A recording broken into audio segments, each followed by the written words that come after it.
among others.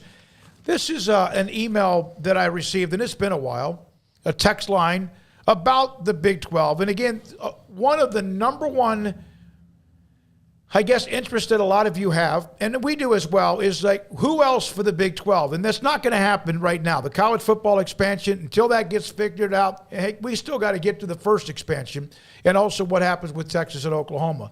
But this was interesting. This is from a person who goes, I was a graduate of one of the founding members of the Big 12. Really, really enjoy your program after stumbling across it last July when all hell broke loose. Here's what he said. He goes, the Big 12 must return to extent possible the number of viewers it had before Oklahoma and Texas exit. The 4 new schools still leaves the conference short about 3 million TV viewers in 2021. We've discussed that. Number 2, it's extremely unlikely future members will leave other Power 5 conferences to join the Big 12. We've discussed that. That leaves the Big 12 to invite. And I didn't even put that. We've discussed the academies, and that's probably not on the radar at all, but I still love the idea. The Naval Academy, 1.039 million viewers. Army, 804,000. A part of that, a lot of that is again when they play each other. Boise State, nearly 500,000. We've discussed them before. Air Force at nearly 250,000. And Tulsa, 385,000. No.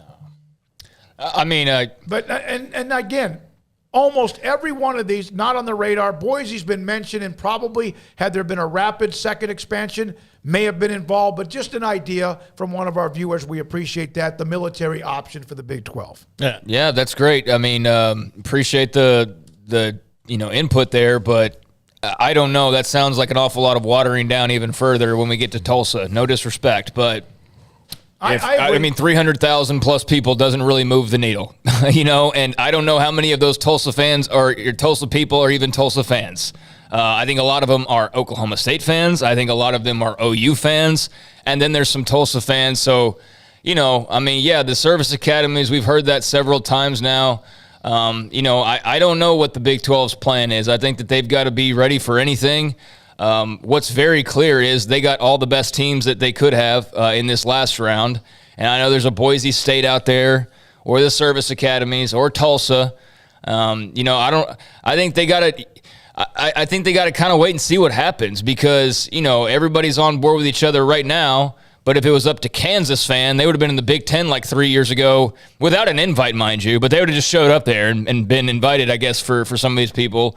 That would have just been accepted or something. But, there's always the chance that somebody could try to poach another Big 12 school because they want to expand. And you got to play defense. But, you don't want to just add teams for the sake of adding teams. And we hadn't even seen what 14 teams looks like just yet. I know. We're 2 years away from even seeing that because we're going to see 16 we're going to see 14 next year for the next couple years. But we don't even know what that looks like. And then we don't know what it looks like when it's actually 12 again.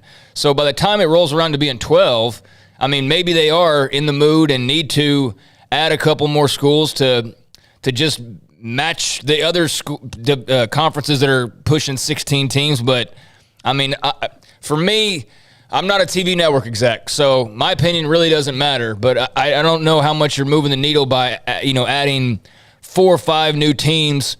You got more teams, but do you have more money? Or are you, again, going from we're making $25 million, we added 6 teams, so we're strong, and in case anybody leaves, that's great. But if everybody stays put, now we're making $20 million. You're losing money by adding teams. And that's where I don't know from a network executive standpoint, does it make sense to maybe lose a little bit to gain more in the future or what? But that's always what I go back to. Is it strengthening the conference, or is it actually, making it even more of a gap between the haves and the have-nots? Let me go over this again. This was a viewer who had an idea, but you're right, Tulsa. And I know, and I'm responding. No, I know that. I'm just saying, for his sake, I love the academies, and I know that's not going to happen, the military academies. I know that's going to happen, but Tulsa, I've never heard them at all brought up at all. We have Boise. And the way you got to look at it, okay, so look at the 4 schools they brought in.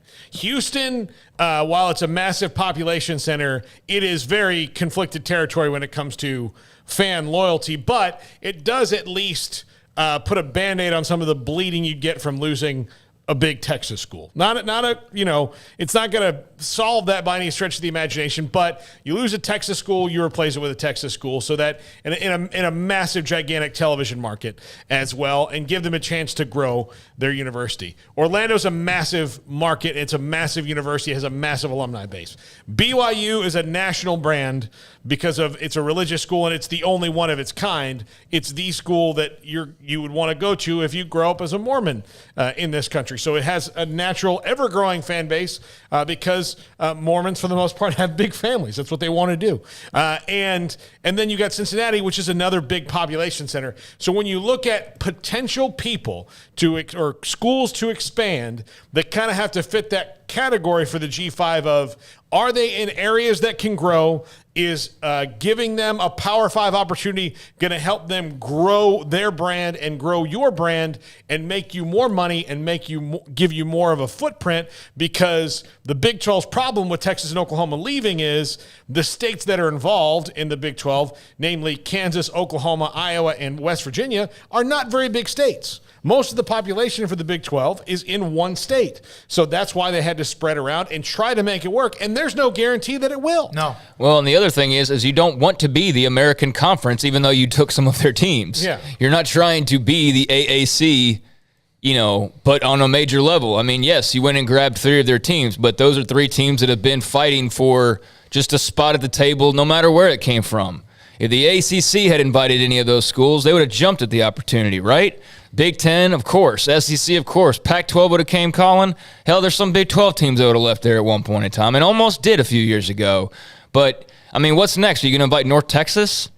And we already heard SMU. I mean, there's got to be some logic to it, and I understand the logic of Tulsa and being a big city, but I don't know how much you really gain with them in particular.